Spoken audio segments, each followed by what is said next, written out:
Well, gracious greetings, St. Peter family and guests. Welcome to another edition of Living Water for a Thirsty Person. And we're going to talk a little bit about leadership.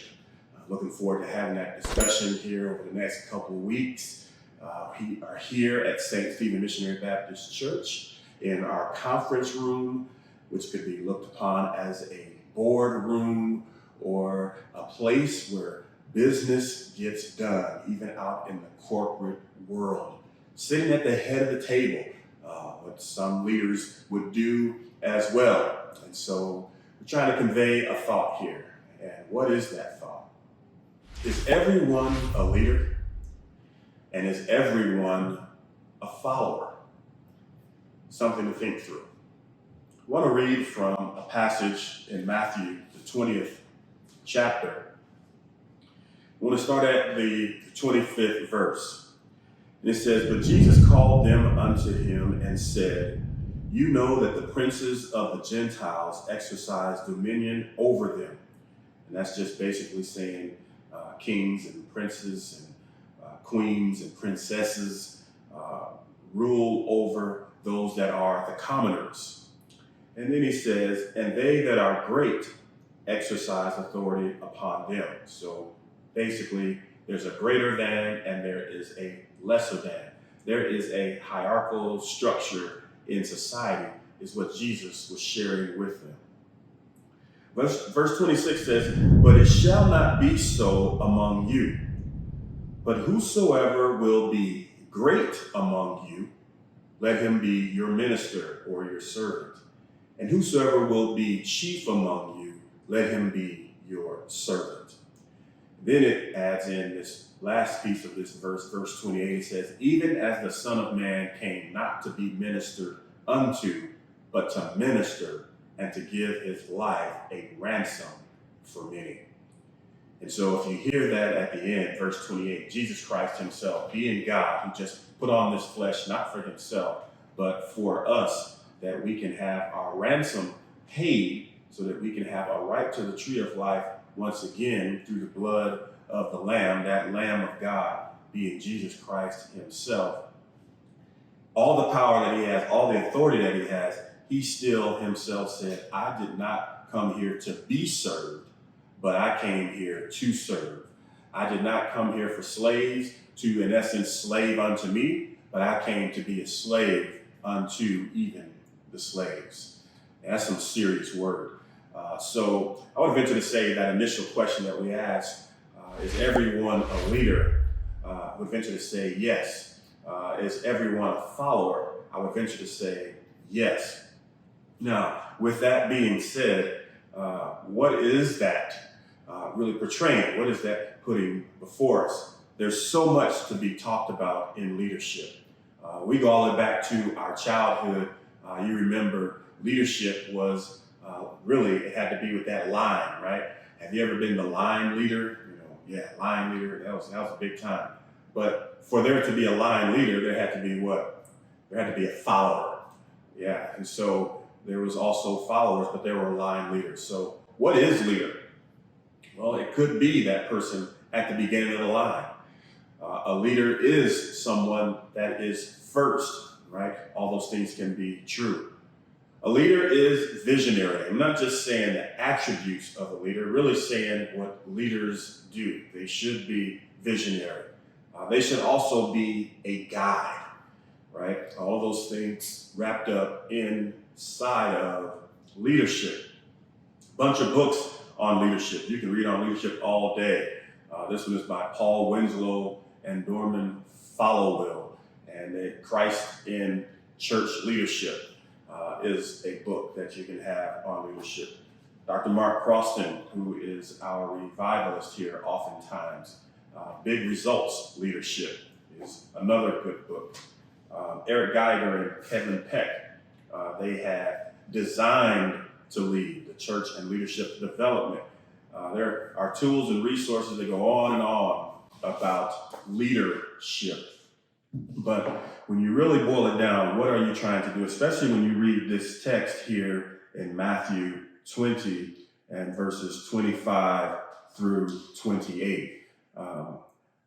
There's something that all leaders should do if you're going to be a leader, and we're going to develop these things over the next couple of weeks. But first of all, they should master something, right? You should be really good. If you're going to lead at something, you should master it. And so, have you ever heard of getting a bachelor's degree? Yes. But then an advanced degree is called a master's degree. And at that point, you start really being known as a specialist in that area. You really start becoming a person that's not just practicing, but you are now becoming an expert. You are moving to that next level. Not only have you mastered the craft enough to do the craft, you've mastered the craft enough to be able to teach someone else how to do the craft. And then that next level is doctoral level or a terminal degree. And where that moves from, not only do you know how to do it, and not only do you know how to train others to do it, but now you know how to research and retool and redevelop and redesign whatever it is. You have really become an expert in that field or in that area or in that discipline, so much to the point where you are considered an expert. You are an authority in that area as a doctoral graduate. And so that is leadership and leadership development. That's a stairwell. That is mastering something, right? And so that's what leaders are supposed to do. And of course, we're talking about this in a Christian context. And what are we supposed to be mastering? What are we supposed to be moving through? Well, we know it's that little word called discipleship. And just knowing that someone is always watching, regardless of where we are in the discipleship process. So not only do we master something if you're going to be a leader, but you're also modeling something. Yes, you are there for someone to see how it should be done. That is modeling. And all of us at all times are modeling something. All of us at all times are trying to master something. And then lastly, as a result of being that person that has mastered and that is modeling, what we end up doing is molding something or even someone. We are creating something from what we've mastered, right? All those things being very important in what we've also now can mold. And so with that gravity, right, and I hope you're seeing how heavy that is, that we have this level of impression on this world and on people and on situations and on circumstances. We can affect political things. We can affect social things. We can affect spiritual things. We can affect marital things. We can affect educational things. All of those can be impacted by what we have mastered, what we are modeling, and then in fact, what we are molding, because everyone, I believe, is a leader and everyone is a follower.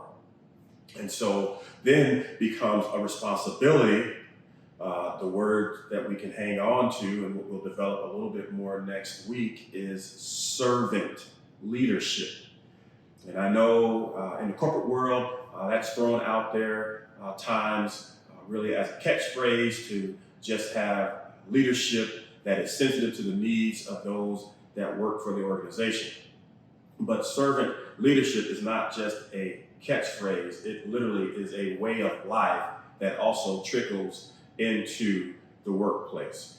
And so this is exactly what Jesus was getting at here in the text. In 25, he was saying, yes, there's a hierarchical structure and there's bosses, if you would, and there's the rank and file. But he's saying here in servant leadership, you understand that there are no big I's and little U's. Even though God has all power and all authority, he still sent his son and humbled him and allowed him to die the most horrific death we could have on the planet at that time.